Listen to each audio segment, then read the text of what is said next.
Meet Karen. Everyone knows Karen. Everyone hates Karen. She complains. She questions everything. She trusts no one. She'll argue over a $2 mistake. She reads every contract. She checks every receipt.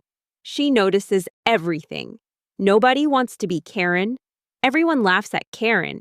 Everyone avoids Karen. But what if Karen is the only one who's doing money right? Because Karen has something most people don't. Not a higher income, not a better job, not rich parents. Karen has awareness.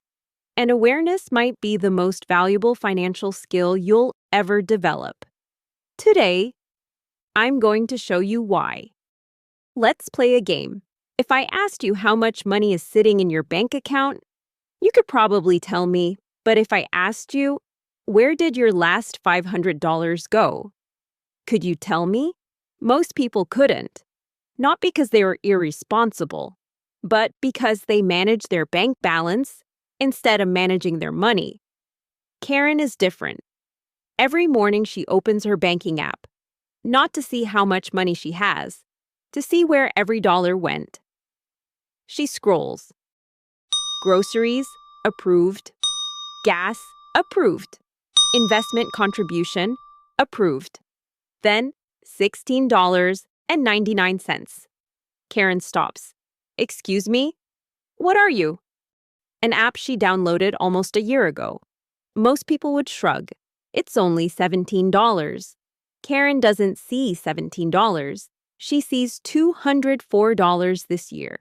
Thousands over 20 years if that money had been invested instead.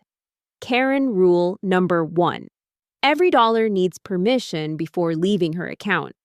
Most people think wealth is only built by earning more. It isn't.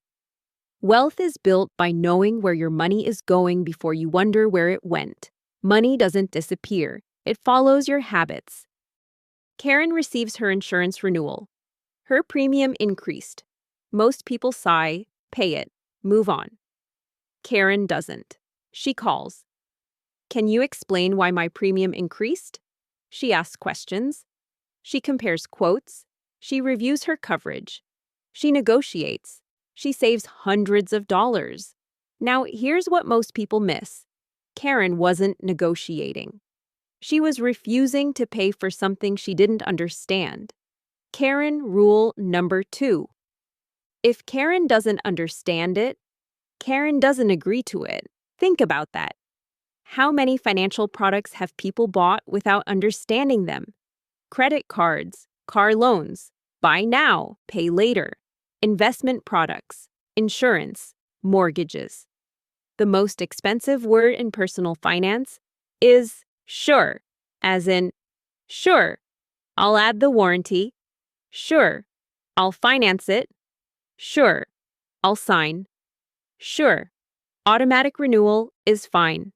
Sure, I'll figure it out later. Most people don't lose money because someone forced them. They lose money because they kept saying sure to things they didn't fully understand. Confusion is expensive. Clarity is profitable. Karen never says, sure. Karen says, explain it to me. Karen knows that every question she asks today could save her thousands tomorrow. Karen is walking through Costco. She isn't looking for anything. Then she sees it, a patio set, marked down 40%. Beautiful. She pictures summer evenings, friends over, barbecues. She's already imagining it sitting in her backyard. She grabs the box, then she stops, puts it back, walks away. The person beside her thinks she changed her mind. No, Karen started asking questions. She gets home. She writes 4 questions in her notebook. Do I actually need it? Will I still want it in 30 days? Can I buy it without using debt? Does buying this move me closer to the life I'm trying to build, or further away? 30 days later, she realizes she completely forgot about the patio set. She never wanted the furniture. She wanted the feeling. Karen rule number 3: never let your emotions spend your money. Most people think they're shopping for products. They're not. They're shopping for emotions. Stress, excitement, convenience, boredom, loneliness, celebration. Retail stores know this. That's why they put candy beside the checkout. That's why sales end tonight. That's why they say only 3 left. They're not selling products. They're creating urgency. Karen knows something most people don't.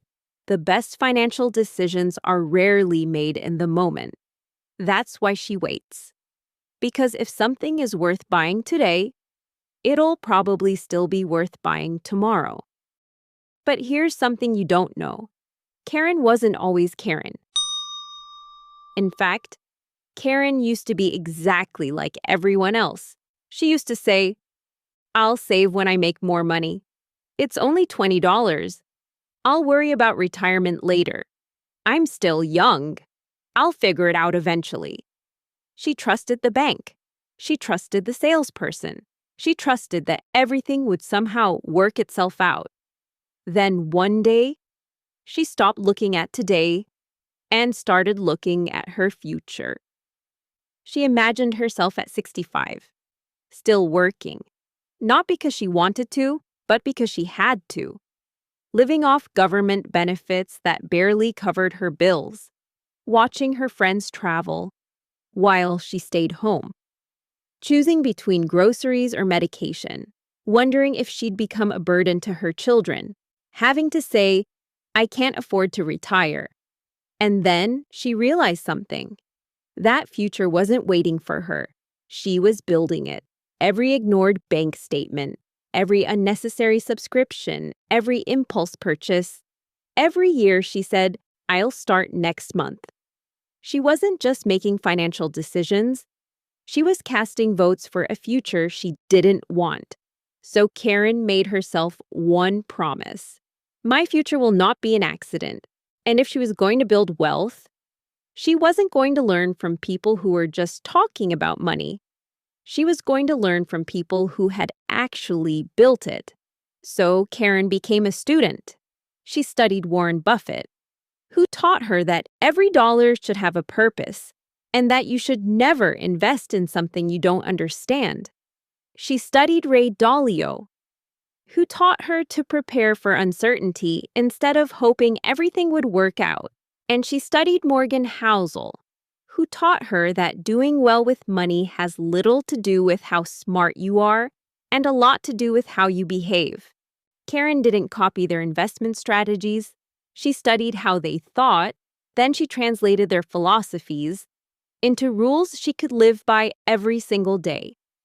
That was the day financial Karen was born.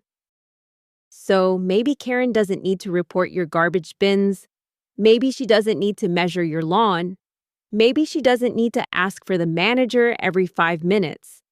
But maybe we've been laughing at the wrong part of Karen. Because while everyone else was saying, "It's only $20, Karen was asking, "What kind of future is this $20 buying?" While everyone else was hoping things would work out, Karen was making sure they would. Because here's the truth. Nobody accidentally retires comfortably. Nobody accidentally becomes financially free. Nobody accidentally builds wealth.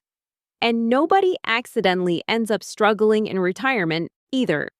Both futures are built one decision at a time. So don't become the Karen your neighbors complain about. Become the Karen your future self will thank. Because one day, you'll wake up and meet the person your financial decisions created.